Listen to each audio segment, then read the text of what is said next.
Hello, and welcome to Have Your Say. I'm Anne Minicozzi, founder of the Community Breakfast of the Mainline Undoing Racism Day, and Diana Robertson is away today. Today we're focusing on American Poetry Month and National Poetry Month as well, and we are meeting today with Lisa Alexander Barron and Bill Van Buskirk, and your co-directors of Third Thursdays for Poetry at Main Point Books in Wayne on North Wayne Avenue. Yes, that's a lot to remember. Yes, that's a lot. Thank you so much for being here today. You're welcome. And I'm glad to know that we have poetry alive and well on the main line and in Wayne. So this is wonderful, and I'm excited to hear more about it. But to start off, can you tell us a little bit about each of you and your background?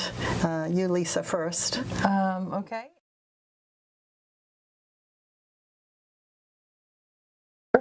And I guess I've been writing for about 20 plus years. I started writing when my son was born, and I had a little extra time between his naps. So I went back to writing poetry and just kind of fell in love with it all over again. And I've just been doing it since. So you wrote before that? A little bit. And then you had some time, so you were able to... Yeah, what really got me back into it was reading poetry, which I think is really important if you want to write poetry or write anything. I had a mentor, Len Roberts, that said to me, read 500 times more than you write, because you'll get those different voices in your head. Yeah. And they can be inspiring. Yeah, good. Okay. And Bill, how about you? I teach at LaSalle University. I teach in the business school, and it sometimes takes a real attitude adjustment to move from teaching business to a poetry reading.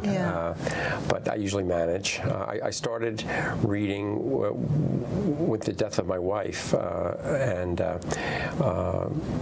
we were quite young. She was 35, and both of her parents. I read a poem at her memorial service, and both of her parents came up to me and said, "We want to see everything you write about our daughter." Wow. So that got me started. They were my first audience, and it started a momentum that's just carried me forward, and it's been 20, 25 years, of writing on a pretty regular basis. So that's wonderful. It's a nice way to come to poetry, and hopefully that was sounds like a positive and useful experience for you too. It was immensely positive. Yeah.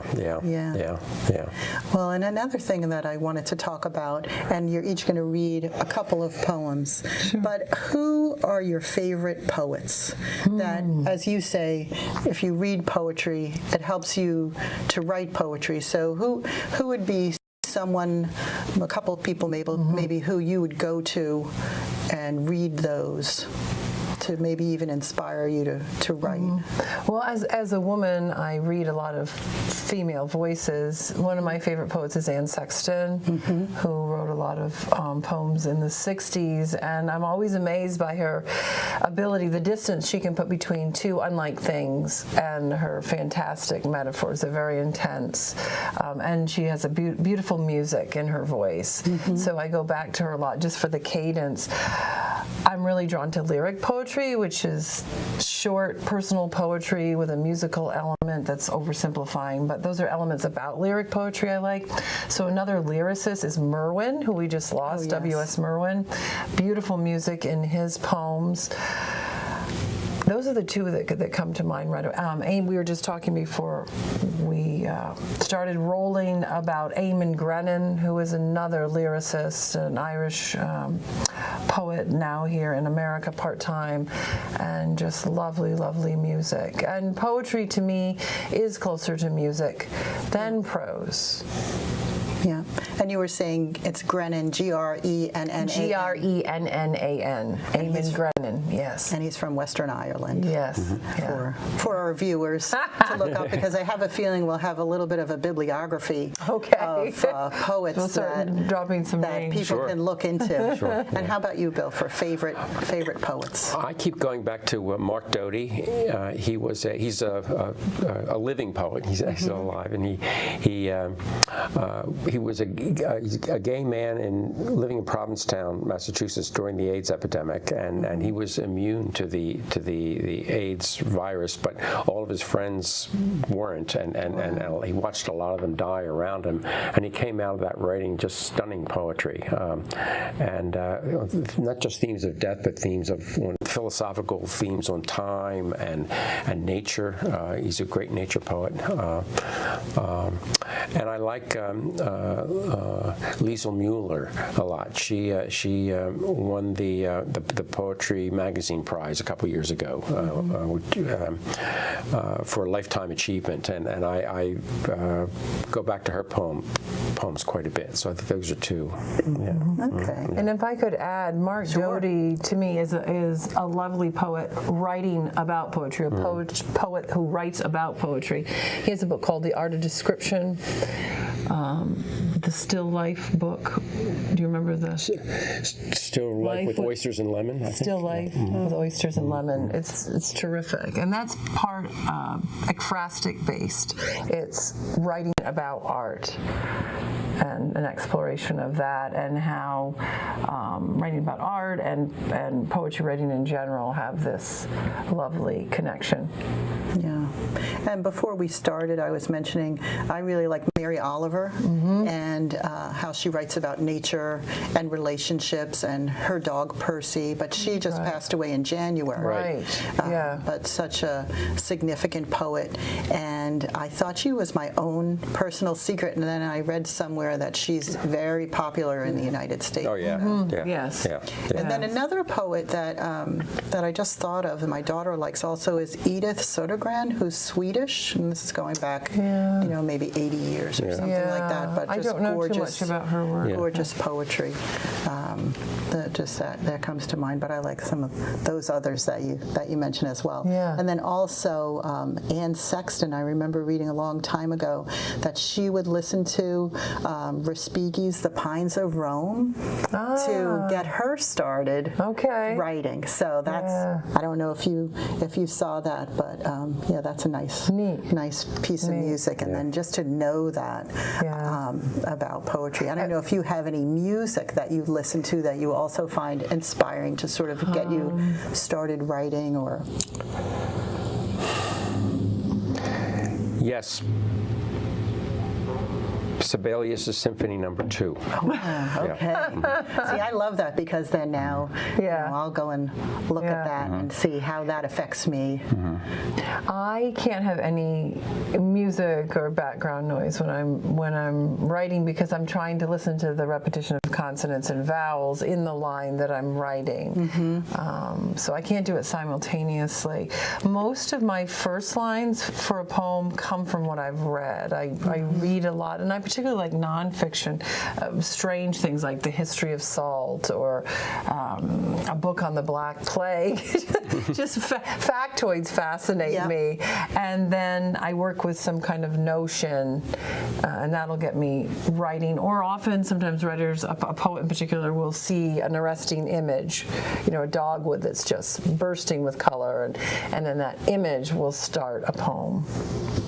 You're reminding me also of Maxine Kuhlman, and she titled one of her collections, Our Time Here Will Be Brief, and it was something that a pilot said in an airplane, and then she took that line and she made it into a poem, and then that was the title of that collection. So it's interesting where poems come from, which we haven't exhausted that topic by any means, but just started to talk about it a little bit. Well, let's just take some time so that we have the opportunity to hear each of you reading 2 poems. Okay. So did you want to go first, Lisa, or did you Bill want to? has I'm going to vote for Bill, because he has a knockout poem that I think everyone will enjoy. No pressure. Which one was that? No pressure. Well, this poem, I submitted another poem to an editor, and the editor rejected the poem. This was years ago, and she wrote me back a note which said that you should never use the word heart in a poem, because it's a cliche. It's been overused. And I found that piece of advice to be not only bad, but hard to understand. And it made me want to argue, so I wrote this poem as a kind of a response to that. It's called Naming the Heart. First, First of all, there is a problem. You are a cliche and you embarrass me. Furthermore, sorry, start all over. Naming the heart. First of all, there is a problem. You are a cliche and you embarrass me. Furthermore, you are too close, too strange. I call you Siamese twin.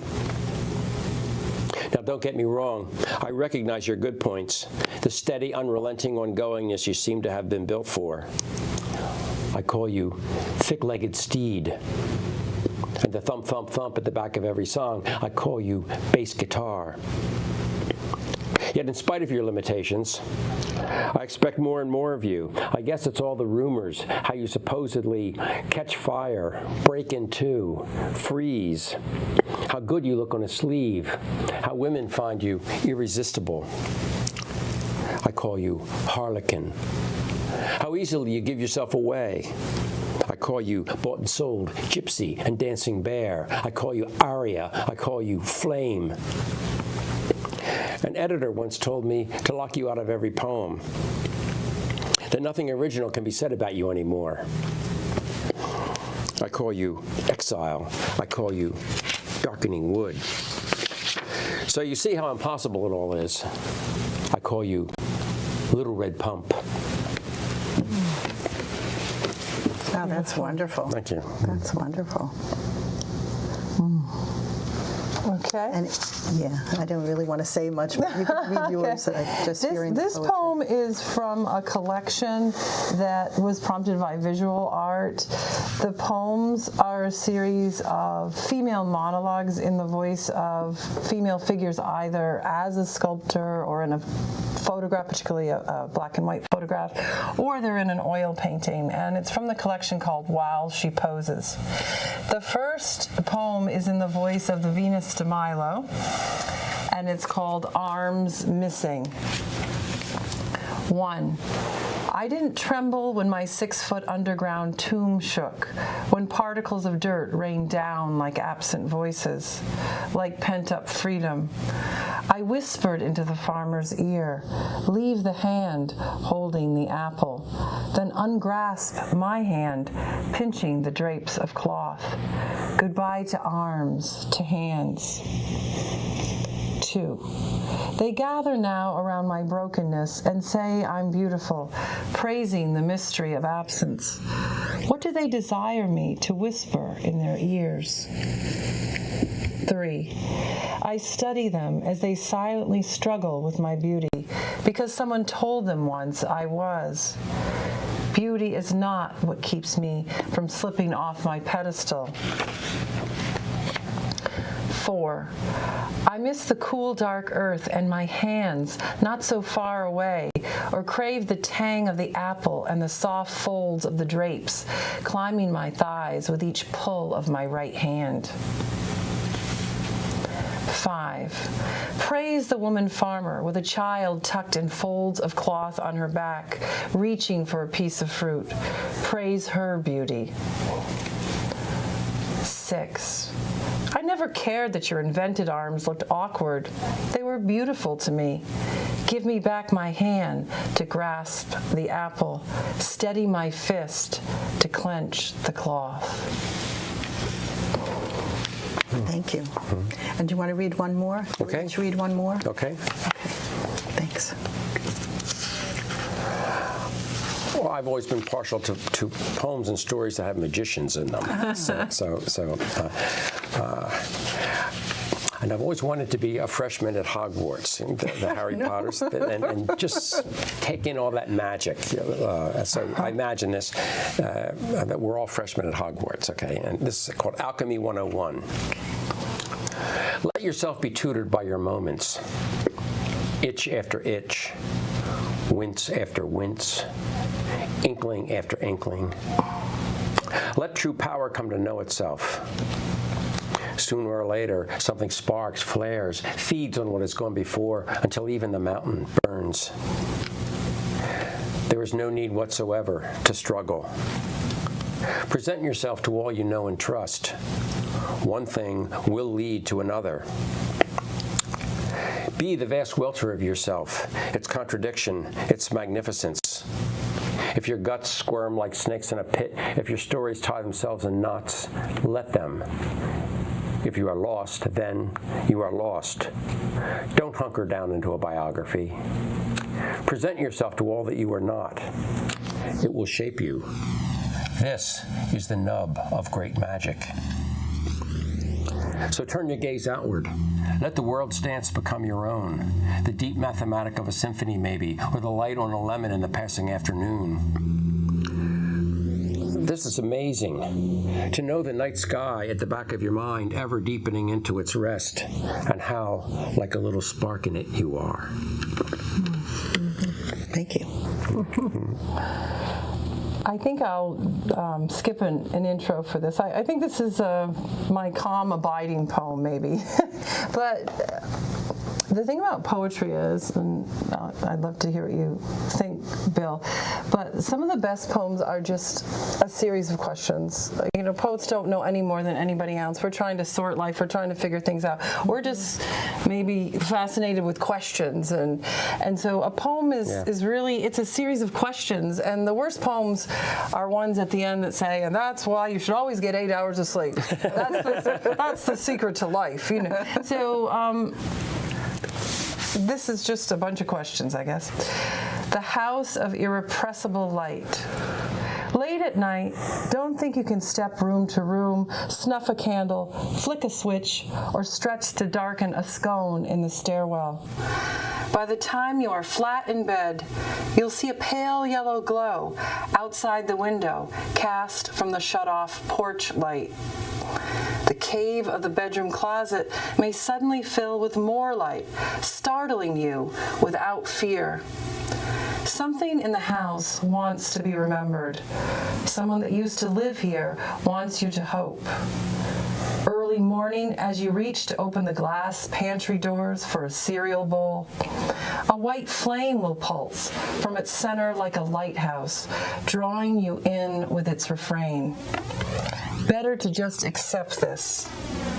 You will not have to give up your deaths and losses. You can still wear them like a comfortable ragged bathrobe whose threads are now iridescent.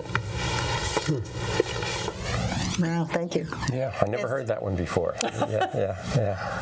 That's great. It's interesting for me, or at least it's notable for me, I'll say, that, I'm conducting this interview with you, but then when you read the poems, it takes you to a different place. So now I have to kind of make my way back to the interview space. But it's just wonderful to hear those and that place that poetry brings us. Yeah. And it's something that's, I think, deep in us as human beings, that we need poetry. But I don't think we visit there. I think most people don't get a chance to visit there very often, which is why I'm glad to talk about this. I want to take some time to talk about Third Thursdays for Poetry, which I realize is alliterative now, which is perfect.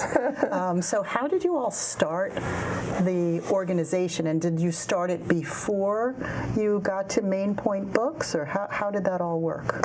Well, originally, Tree Reasoner, two poets called Tree Reasoner and Fresh Day Sholivar started this poetry series at the old Main Point Book location in Bryn Mawr. Okay. They ran it for a year, and then Wayne poet Joe D'Orazio picked it up and started it at the current Main Point location in North Wayne.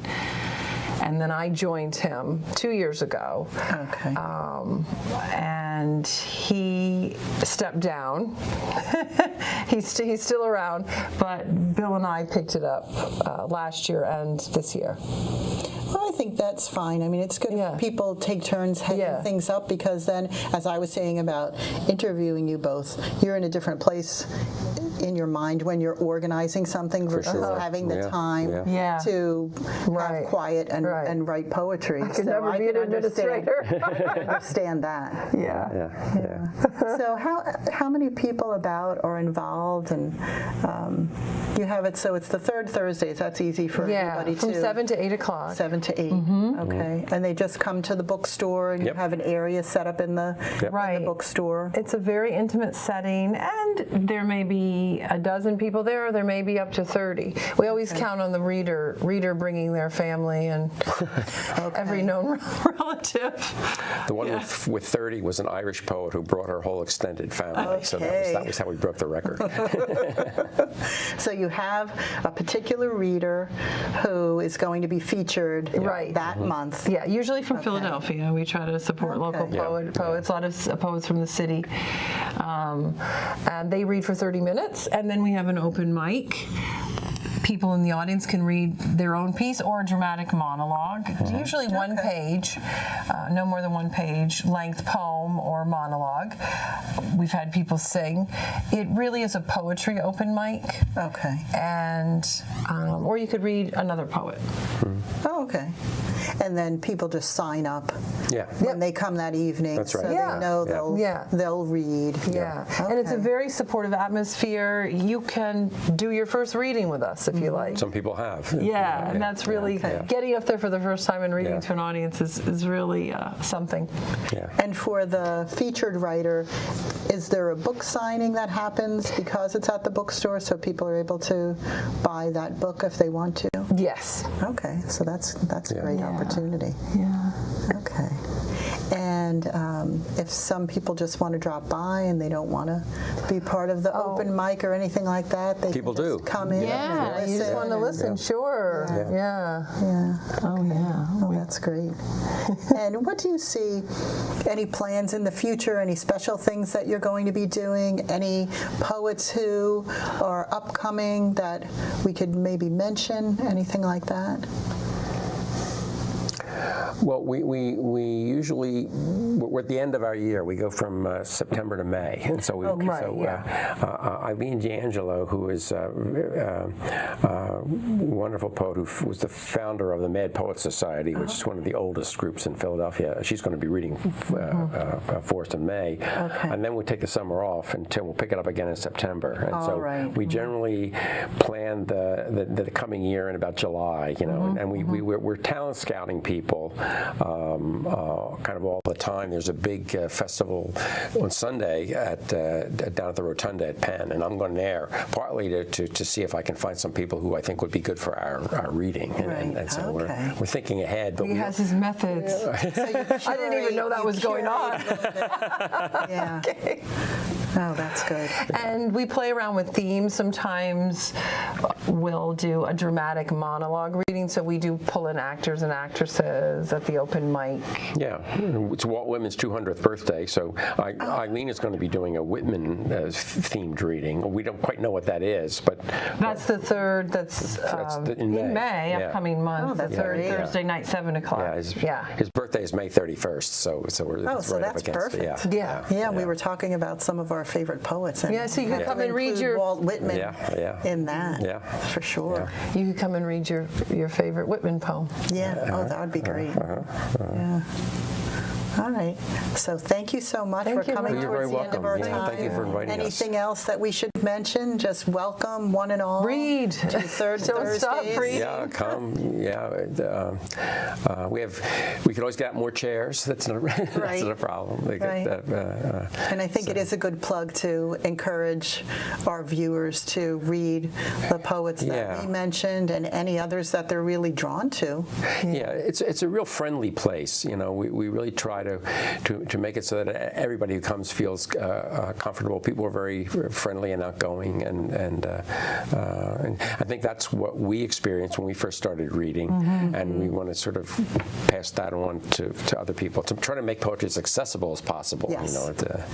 And we do see people of all ages. They're not older, just like us, that have been writing a little bit, but we love to see first-time writers or students. I mean, we were with students all day. We love to see students.